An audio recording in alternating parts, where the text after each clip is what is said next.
በስመ አብ ወወልድ ወመንፈስ ቅዱስ አሐዱ አምላክ አሜን። የቆረበ ሰው ሲተኛ ልብሱን መቀየርና ማውለቅ ይችላል ወይስ አይችልም? አራስ ቤት የገባ ሰው ወደ ቤተክርስቲያን ለመግባት ጸበል መራጨት ያስፈልገዋልን?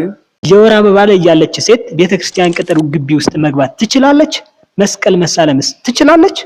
የወለደች ወይንም አራስ ሴት ጸበል መራጨት የምትችለው መቼ ነው?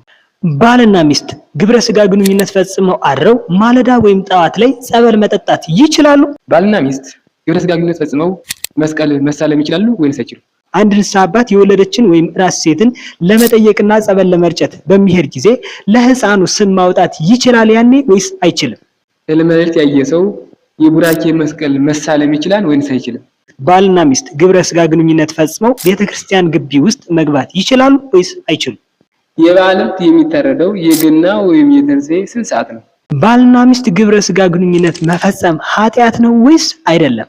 ግብረ ስጋ ግንኙነት በጣም የተከለከለባቸው ጾሞች እነማን ናቸው? በጾም ወቅት ግብረ ስጋ ግንኙነት መፈጸም ይቻላል?